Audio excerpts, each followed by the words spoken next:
Welcome, everyone. Today, we are elevating our focus beyond the numbers and spreadsheets. We are exploring the critical domain of general management and strategic soft skills. Let's get started on how to transform from a transactional operator into a strategic business leader. Let's begin by defining what Treasury culture actually is. It is the thought and action process that creates an empowering environment for your team to produce outstanding results. The basics revolve around adopting a proactive mindset. This means anticipating liquidity issues before they happen, rather than just reacting to them.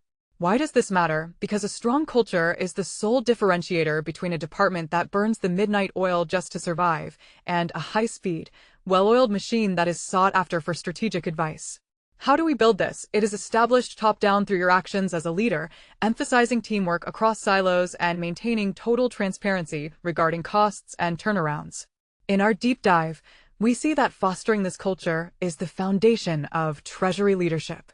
It is not just about safeguarding cash, it is about driving the entire organization toward outperformance and setting new industry standards. Looking at this flowchart, we start at the top with general management principles.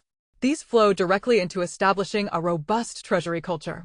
This culture branches into two main pillars, proactiveness on the left and teamwork and transparency on the right. When you combine forward-thinking action with collaborative transparency, they converge into strategic leadership. Ultimately, this leadership drives the final node at the bottom, enterprise value creation, turning a cost center into a strategic powerhouse. What does it mean to wear many hats? As a modern financial leader, you can no longer afford to be just a technician. You must adopt multidimensional personas to execute your duties effectively. The basics of these roles include acting as a marketer for your company's credit, an internal consultant, a lobbyist to regulators, a trainer to your staff, and a process engineer. Why is this necessary? Because on any given day, you interface with a massive variety of stakeholders from external bankers and government officials to internal sales heads and IT staff. How do you manage this? You dynamically shift your approach. You must lobby regulators to shape favorable policies while consulting internal procurement teams on mitigating supplier credit risks. For our deep dive, remember that mastering these hats is not just for your own survival. It is your fundamental duty to train the next tier of management to wear these hats, preparing them for future enterprise leadership. This radial diagram visually represents the diverse skill set required of today's Treasury leader. At the center, highlighted as the core, is the strategic leader. Branching out are the various hats you must wear daily. You must act as a marketer to sell your firm's credit story, a consultant to advise internal business units, a lobbyist to navigate regulatory landscapes, a trainer to upskill your team, and a process engineer to streamline global operations.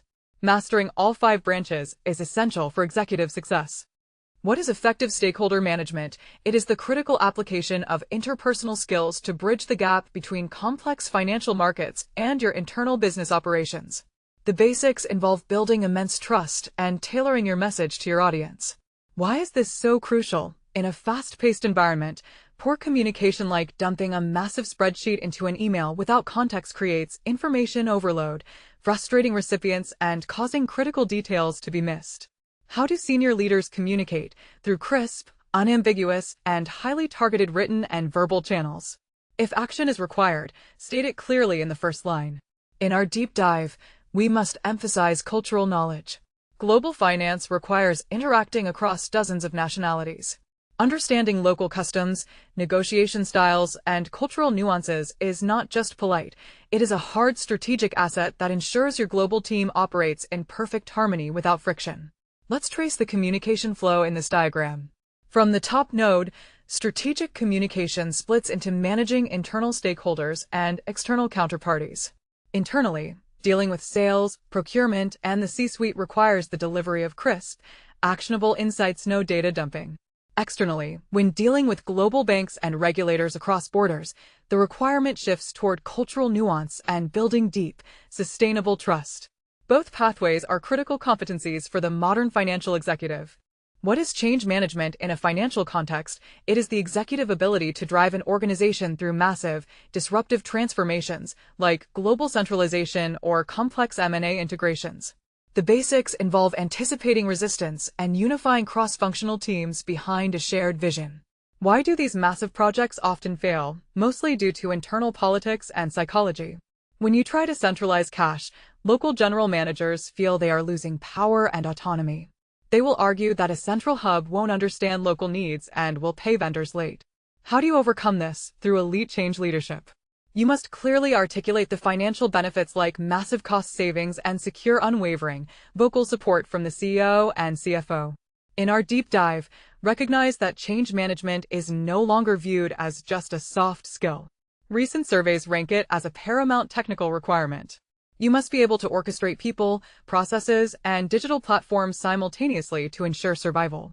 This decision tree maps the reality of organizational transformation. When a transformation initiative is launched, you hit a decision diamond. Is resistance encountered? Usually, the answer is yes, driven by fears over loss of autonomy. You must route through the top path, apply strategic leadership, which involves gaining C-suite alignment and demonstrating hard proof of ROI. Only then can you merge back into the execution path, leading to the ultimate goal on the right, sustainable change adopted.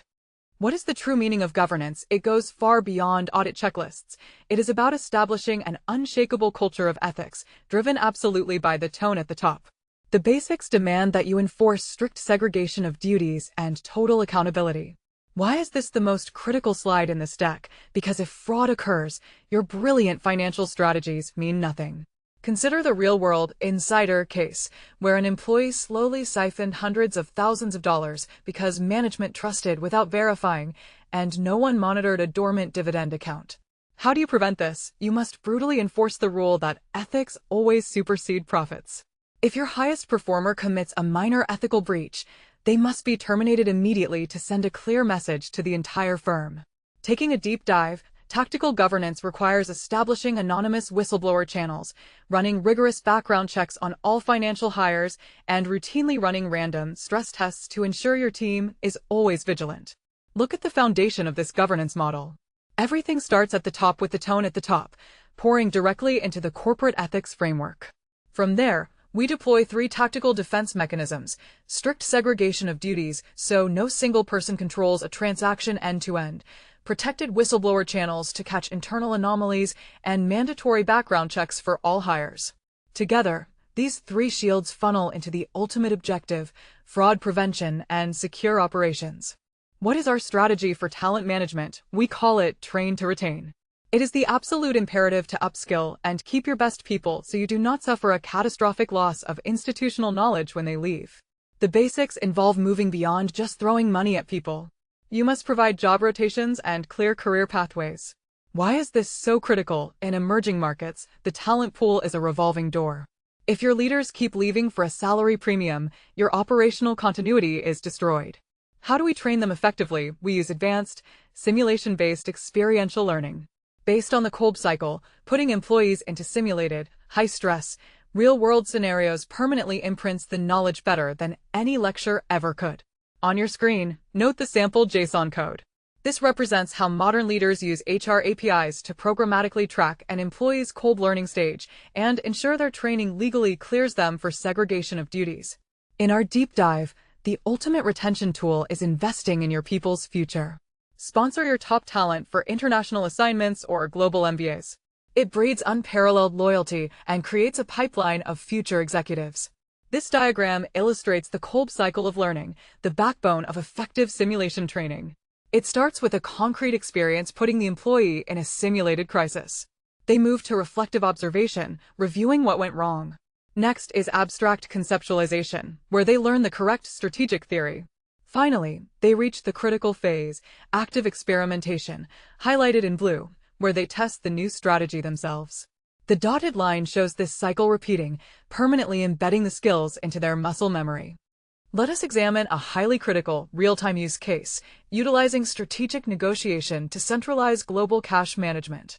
What is the scenario? The enterprise decides to pool its global cash to save millions in external borrowing costs. However, local general managers fiercely resist this. What is the root conflict? It is entirely psychological. Local managers feel they are losing control over their own destiny. They will argue that the central hub will not understand local banking nuances and will fail to pay their critical vendors on time. How does the strategic leader solve this? By putting on their lobbyist and consultant hats. They do not just issue a mandate, they embark on an intense communication campaign.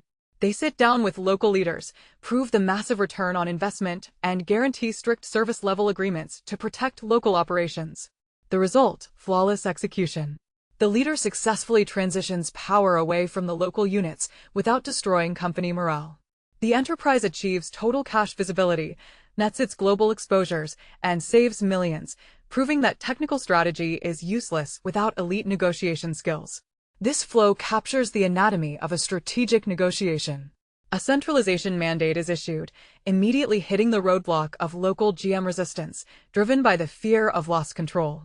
The leader intervenes with strategic negotiation and empathy, splitting their approach, guaranteeing local SLAs to calm operational fears, and demonstrating enterprise ROI to appeal to financial logic.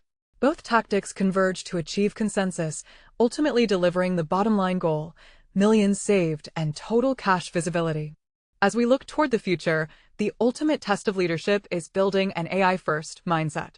What does this mean?